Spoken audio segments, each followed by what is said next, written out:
One of the more controversial bands in today's metal scene is the band Sleep Token. Many people will sometimes ask me, Metal Dude, do you like Sleep Token? And I answer with a definitive, sometimes. Or do you think they're a real metal band? And once again, I have a very clear answer of sometimes. So what do you think of their brand new album, Even in Arcadia? We'll find out next.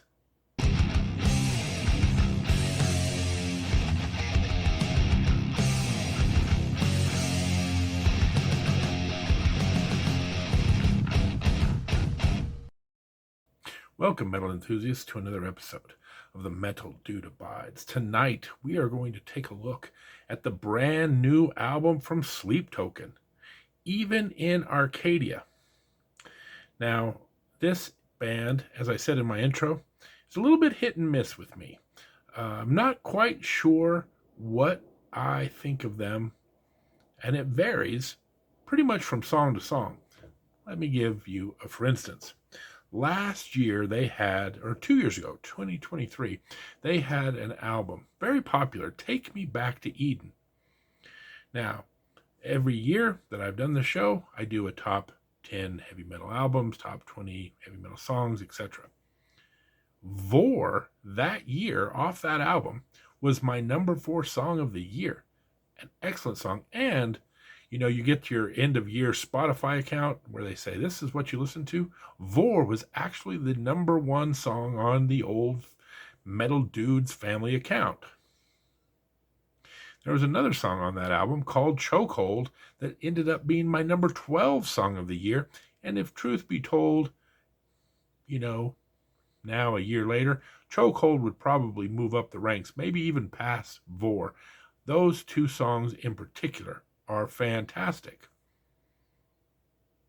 However, if you look back at my top 10 albums of the year, Sleep Token's nowhere to be found. And there's the dichotomy, right? Those 2 songs are excellent. But the album in a whole is kind of hit or miss, and for every song I love, there's another song that I'm just not that into. So, even though it's taking a little bit of a chance reviewing this album, I'm still trying to figure out, as a metal fan or as a Sleep Token fan, what I think of the band. So this is about as close as you're going to get for me doing a reaction video, because this band is really all over the board for me. So let's see what I think of this brand new album, Even in Arcadia.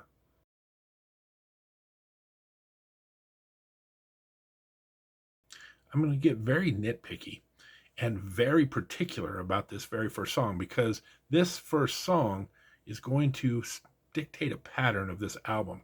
Looking to Windward is the very first song. And the very start of the song is like a 38 seconds. I'm sure it's a synthesizer of some sort, but for old school, it sounds kind of like the old xylophone, right? Like kind of a weird instrument. I really like the use of different instruments in metal. Not sure about the xylophone, but that's beside the point. So the first 38 seconds, you have this kind of a ding, ding, ding kind of thing going on. And then the first 3 minutes of the song, there's a couple of, lyrics in here, but they really repeat the chorus over and over again. Will you haunt this eclipse in me? I counted, it said, in the first 3 minutes of the song, they bring out that chorus 13 times, which is a little bit repetitive if you ask me. So then, at about the 3:15 mark of the song, there is a big crescendo, big thunderous riffs, the drums kick in. I'm thinking, okay, here we go.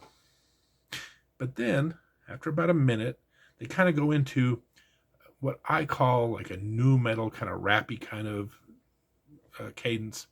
Not a big fan of that rappy type of metal. I know a lot of people love it. Not a huge fan of it. Don't hate it. It can be used well in places, but then they break into that. Then they go into repeating the chorus again. Will you haunt this eclipse in me? About 6 more times. Then they come into another big, heavy crescendo. And for about the last minute, you have, the dirty vocals, you got guitars, you got riffs, you got drums, everything really ends pretty well. So here's my issue, and again, there's a pattern here. This is an 8-minute song, just about. About 2 minutes of it are filled with really good heavy material, really intense vocals and riffs, and really what I would call some good metal moments. But the other 6 minutes of the song, you could say, are a little bit repetitive and a little unnecessary. Now, one of the things that I don't like about progressive metal in general is sometimes I look at a song that's about 8-10 minutes and you think, wow, that would have been a great 4-minute song. Like, I got a little bit of that ADD, right? I have a little bit of an attention span. So that's a little bit on me, but I often sometimes think, was that extra 4 minutes you poured into that song worthwhile? And sometimes as you're building up an emotional type of situation in the song, yeah, you can make a lot of things happen in that song. But this is one of those cases where I don't think the 8 minutes of this song really are necessary. So the first song, pretty good, a little long, and again, some unnecessary filler, but there's a couple of really cool moments in the song. So far, I'll give this a meh on the very first song.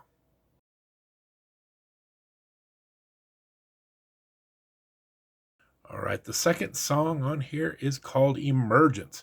And this is a step in the right direction. This was the very first single that they put out on this album, I believe. I love the vocal work. One thing I will say right off the bat, if you think, oh, this is just going to be bashing Sleep Token, no. Really like the vocals in Sleep Token. Really like the atmosphere and some of the things they do. Like, it's like a warm blanket and on a cold night. There's a lot of lushness to their sound. Really good stuff. So here, this song kind of embodies this. Again, a little bit repetitive. I think they repeat the chorus. It seems like I'm detecting a pattern where they do the chorus about 4 times in a row. I don't know if that's their thing. I never really noticed it before, but both of these first 2 songs seems like there's a little bit of repetitiveness in the chorus. But I will say, really catchy chorus. Really like the way they kind of distort the vocals in this. So off to a better start than the first one. I'm not going to get into all this. It's about a minute and a half, and then they break into some rappy again. Not my favorite thing in the world. Only lasts for a minute, no big deal. Then they get back into the chorus, and they do a few more of those iterations. Then again, they get back into some rap, and then at about the 4.5-minute mark, here comes the big crescendo, monster riff, real distorted, love it to death. And then they have a saxophone to play us on out. So now, flip that on its head from what we saw the other one. This song's about 6.5 minutes, and like 5 minutes of it's really good stuff. And, a minute and a half of it is probably not my favorite. So, again, when you talk about progressive metal and Sleep Token in particular, there's a lot of segmentation to their songs, and they blend a lot of styles. Sometimes it works, sometimes it doesn't.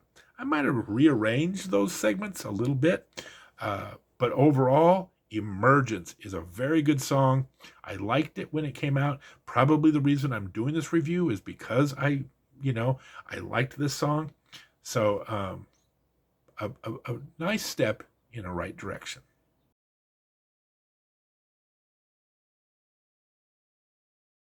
If you're a fan of this channel, you know that for the most part, I don't really do reviews of albums that I don't like. I just kind of ignore them. I always feel like it's really hard because you have fans who really like a band or really like an album, and then I come in there and say, not good things about it. So generally speaking, when I do reviews of albums, I usually try to keep to the positive ones.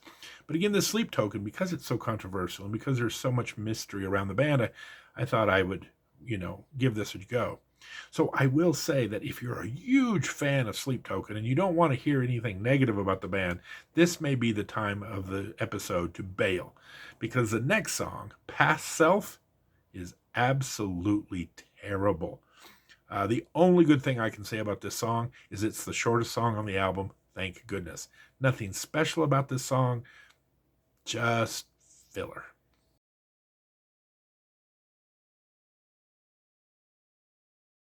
The next song on the album is called Dangerous, and this song is nothing remotely dangerous. This is Two Lemons in a Row. This is another song I just don't care for at all. Um, it's better than Past Self, I'll give it that. But again, when I saw the title Dangerous, I thought, okay, here we go. We're going to get a real banger here. And it's just kind of a mid tempo, kind of nothing burger. Real, I think one of the things, this guy's obviously a very talented singer, really likes to get up in that high registry. But again, if you're going to make a song about danger, let's put a little pizzazz in it. This one's pretty soft. Hopefully, the album starts to pick up here in a minute.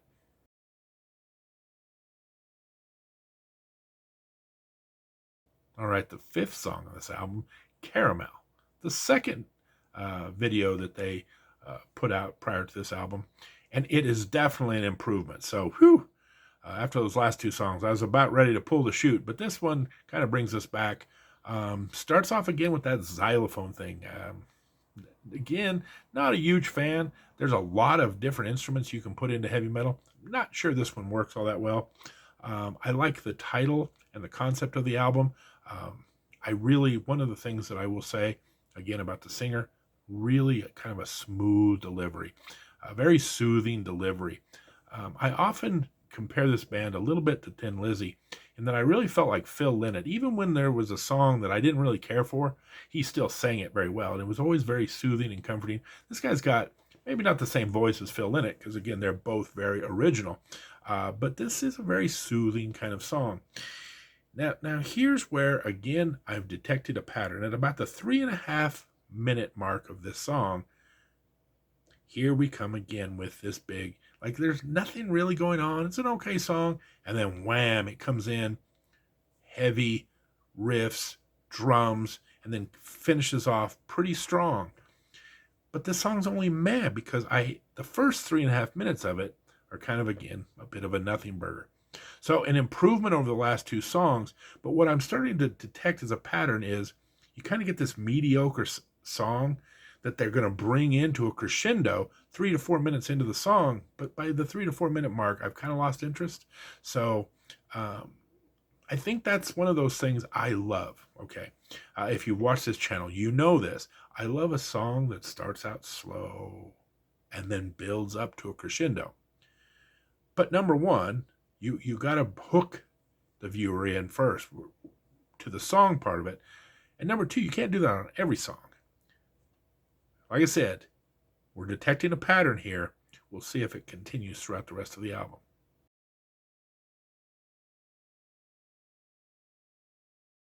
All right, we're halfway through the album. And so far, it's 3 songs are kind of meh. One's pretty good, and a couple are just plain awful. So not a stellar start for the album, but surprise. Here we go. Here is my favorite song on the entire album. A bit of a surprise. The title track, Even in Arcadia. First of all, it starts out with a beautiful piano solo melody. Like, I think the piano in this is absolutely beautiful. Then at the very end of the song, it breaks into some strings, some violins, and again, just beautiful. The vocals are fantastic. They do some echoing with his voice and some distortion in the voice that are really cool around all the smooth vocals. And there's not a lot of repetition in this song where they're repeating the chorus over and over. This, stop the presses. This right here is why I fell in love with Sleep Token. They have some great moments. This is one of those great moments that I wish they could bottle this right here and do a little bit more of this throughout the album. So album, shaky start, but here we go. Here's a gem. If you're on the fence and you're like, well, if you want me to try one song on this album, go right to the title track because it is an absolute banger.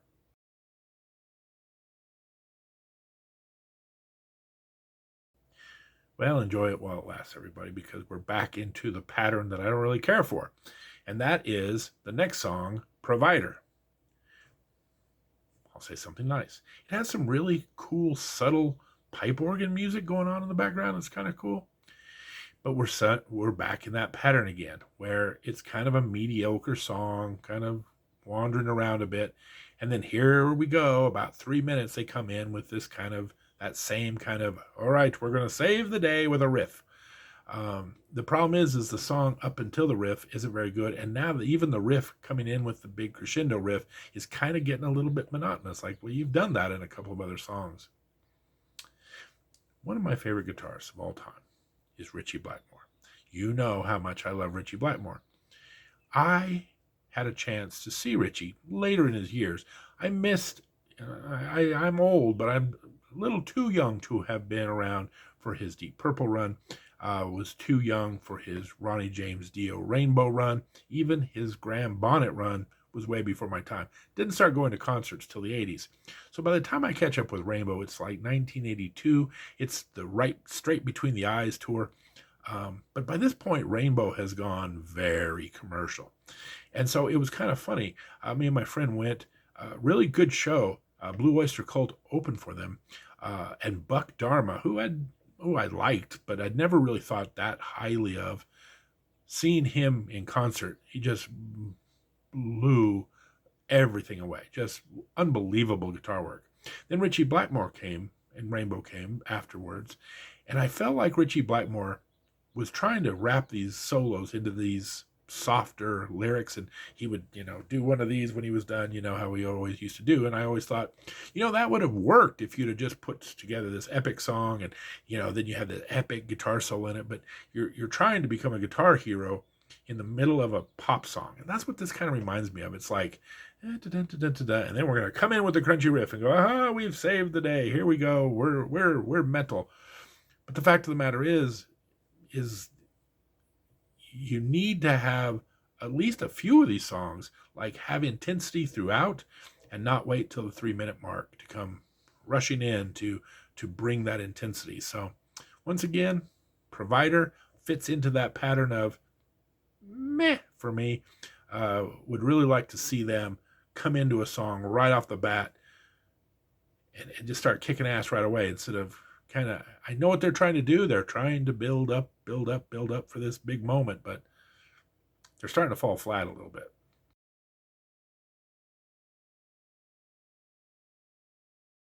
Just when you think I have nothing good to say about Sleep Token, their next song, Damocles, is actually pretty good. I like this a lot better. This was the third and final single that they released prior to the album coming out, and I think this is probably the second favorite song. It's definitely right up there in that Emergence category. Not quite as epic as Emergence, but more straightforward, and really good. No complaints about this. Again, about a 4.5-minute song, and again, I think Sleep Token would be better off if they really focused on these like 4.5-minute songs, just enough to get in there, get to the point, and get out. I think some of these songs that are dragging into that 6, 7, 8-minute mark drag a little bit.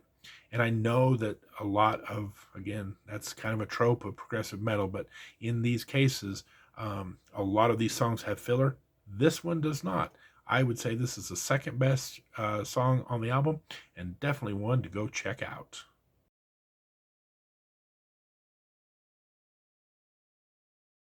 Just when this album starts to get a little momentum, the next song just completely stinks. Gethsemane might be the worst song on the entire album. Boy, I didn't like this one at all. First of all, it's got this terrible whiny start. The singer's up in that high registry. Listen, he's got a beautiful voice. He can hit high notes like nobody's business. but it just comes off as kind of whiny and, you know, way too emotional, without any gravitas to that emotion, right? It's just, and then here we go again, right? 3 minutes in, just like clockwork, maybe the best riff to come thundering in of the bunch, but it's by this point, I don't care. This first 3 minutes, I don't want to ever subject myself to again. So you can't save this song with a big thundering riff. Like the riff, like the intensity at, again, a 3.5 minute mark. But boy, if you can sit through that first 3.5 minutes over and over again, you're a better man than I. Ugh. Didn't like it at all. Let's hope, for all of our sakes, that they end on a high note.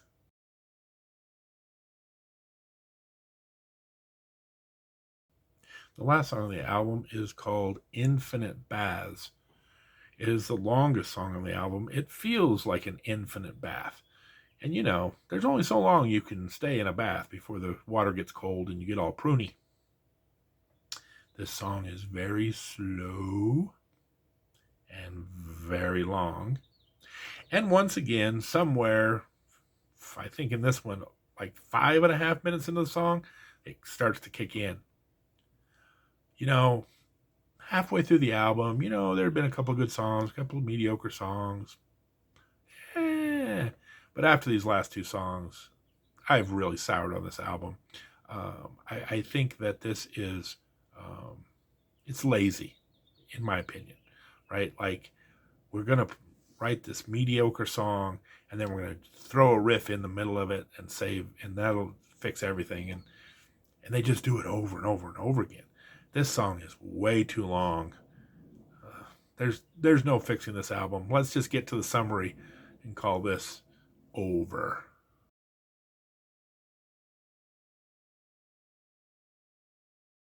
In conclusion, I guess you can tell I didn't really care for this album. In conclusion, there's 10 songs on this album. 3 are pretty good to sensational, right? The title track, Even in Arcadia, chef's kiss. If Sleep Token could bottle that song, that'd be one of my favorite bands. Love, love, love that song. The next two, Damocles and Emergence, are good. I don't think they're that great song. I don't think they're going to end up being one of those classic songs like we saw on their last album, but they're both very good. 6 songs out of 10, 6, drag on at the beginning and then have some sort of riff kick in somewhere in the middle. And then either one of them even has that happen. I think Emergence is one that has 2 crescendos in it. They come in with the big thunderous riff. I love the big thunderous riff. I love the big build up and then the hammer. But to do it on 6 songs is a little bit overkill. And the emotion that goes into building that up as part of the song is not there for most of those songs. Like, I have no investment in the song when that crescendo hits. So overall, it doesn't really work. I think this is a big step back from their big hit back in 2023. I didn't hate Eden, okay?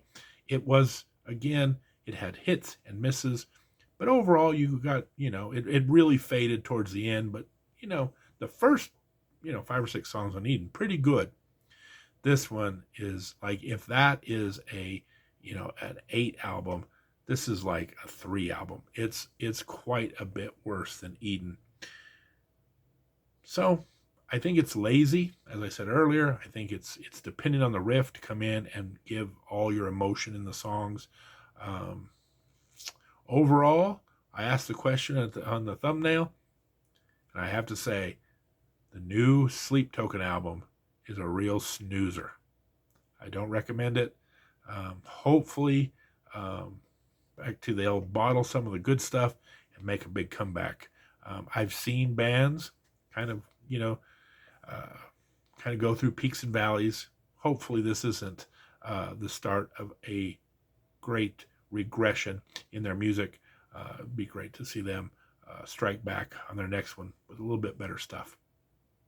One other thing I will also say, giving Sleep Token every benefit of the doubt that I can, progressive metal, sometimes it takes a while to sink in. Um, one of my favorite albums from 2024 was an album Kinship from the band Yotun. I liked it the first time I heard it, but the more and more I listened to it, the more and more I was penetrating. I'd be humming the songs. I'd be like, "Ooh, I need to go back and listen to that again." It just grew and grew. So it's possible that some of these songs will, catch my psyche, and I'll be like, maybe I was a little bit too harsh on that. Sometimes with progressive metal, it takes a couple listens, but I don't know. I don't know that I'm going to put this one back on for a while, so uh, it is probably not going to happen. But again, sometimes you're a little too harsh on something and it grows on you. So anyway, that's our episode. Hopefully, I'll be doing album reviews in the future that are a little bit more peppy. Don't like to just crap on bands because it's they work hard on this and their fans love this stuff, and I'm sure there's a lot of Sleep Token fans out there that are going, "This is great stuff." Just not for me. Nothing more to say. But even if you're a big Sleep Token fan and maybe you're disappointed at my review, give this channel a thumbs up. Give me a like. We are right now going through every year in the history of heavy metal. Right now we're in 1983, so there's going to be some really good content coming out in the next few weeks. Subscribe, ring the bell, do all the things, the YouTube, and hey, listen, one of the things I really like is for people to comment on the videos. Obviously, I don't want to get into a brawl over this album, but if you have some comments, if you really like this album, tell me what you like about this album. I really do like hearing from fans, and sometimes fans will turn me on to something, and I'll go, "Oh," and give me a different insight into things, and like I said, maybe I'll end up liking this album down the line. In the meantime, this is the Metal Dude signing off. All of you out there, take care.